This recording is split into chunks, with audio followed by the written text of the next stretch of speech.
Bonjour à tous et bienvenue dans cette partie de la formation. Tout à l'heure, nous avons parlé de la communication client-serveur. Alors, en fonction du type de site qu'on a en face de nous, la communication ne se fait pas de la même façon. Nous allons voir comment se fait la communication client-serveur dans le cadre d'un site web. OK? Et après, nous allons voir également comment ça se passe dans le cadre d'une application web. Et comme ça, après, on pourra rapidement voir la différence entre ce que c'est qu'un site web et ce que c'est qu'une application web. Alors, comme je vous ai dit, pour accéder à un site web ou une application web, il faut utiliser un client web, un navigateur que vous avez l'habitude d'utiliser, et après, il faut formuler une requête vers un serveur. On parle de requête HTTP. Alors, dans le cadre d'un site web, c'est toujours une requête HTTP qu'on formule. OK? Et le serveur analyse la requête et renvoie une réponse vers le client. Alors, cette réponse qui est envoyée vers le client, c'est tout simplement un ensemble de pages HTML, CSS et JavaScript qui sont déjà construites sur le serveur.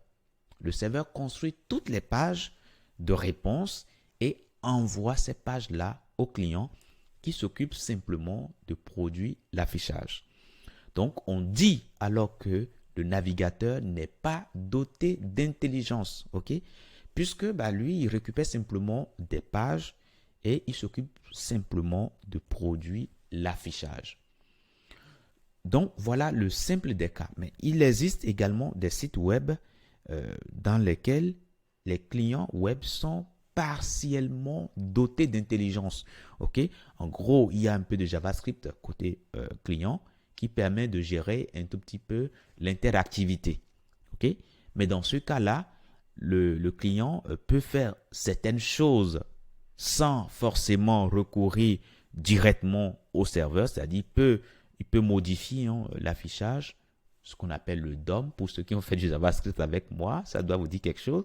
Donc, en gros, si il venait que le client est partiellement doté d'intelligence, bien sûr, il pourra gérer l'interface graphique, ok? Il pourra faire quelques modifications sans forcément recourir vers le serveur. Mais dans la plupart des cas, quand il s'agit de sites web, eh bien, chaque fois qu'on veut récupérer une page, on va vers un serveur et on récupère des pages déjà construites et le navigateur voilà, s'occupe simplement de l'affichage. Et toutes les fois qu'on veut aller sur n'importe quelle page, la plupart du temps, on va tout le temps vers le serveur et c'est le serveur qui construit les pages. Le navigateur n'est pas doté d'intelligence, donc n'est pas capable lui-même de construire des pages. Et c'est ce qui fait que c'est le serveur qui construit tout et lui envoie. Alors, l'avantage que cela peut avoir, c'est que, en gros, toute la logique métier est concentrée côté serveur. OK? La logique métier du site est concentrée côté serveur. Et sur le serveur, vous savez qu'il n'y a que ceux qui ont les accès en tant qu'administrateur qui peuvent aller sur le serveur. Le serveur n'est pas ouvert à n'importe qui. Donc, il y a une protection des informations du site, des données du site. OK? Voilà. Et chaque fois que le client a besoin, il doit aller vers le serveur. On va regarder s'il a le droit de le récupérer ou pas avant de lui envoyer. Donc, ça apporte beaucoup de sécurité à nos informations, à nos données, etc. Mais ce que ça a comme inconvénient, c'est que tout le temps, il faut aller vers le serveur. Ce qui peut être très coûteux lorsque vous gérez un flux de visiteurs très, très important. Si vous avez des milliers d'utilisateurs qui se connectent instantanément, eh bien, il faudra réfléchir. Si tout le temps, il faut aller vers le serveur, là, il faudra bien réfléchir et trouver une solution. OK?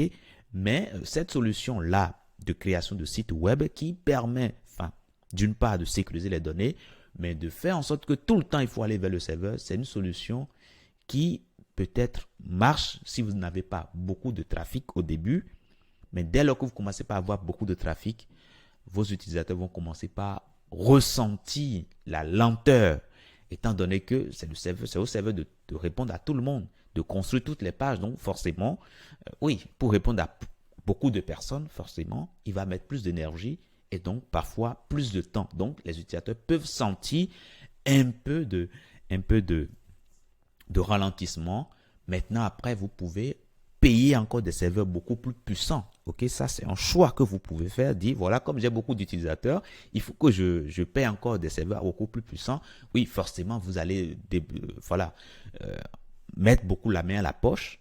Voilà. Donc voilà un tout petit peu comment fonctionne un site web. Je fais un petit résumé. En résumé, c'est que un site web, c'est le serveur qui fait tout. Chaque fois qu'on veut regarder une page, c'est le serveur qui construit la page et retourne ça au navigateur. Le navigateur l'affiche simplement. Voilà en résumé ce que je peux vous dire. Je vous dis merci d'avoir suivi cette partie et à tout de suite, nous allons voir la communication client-serveur dans le cadre d'une application web.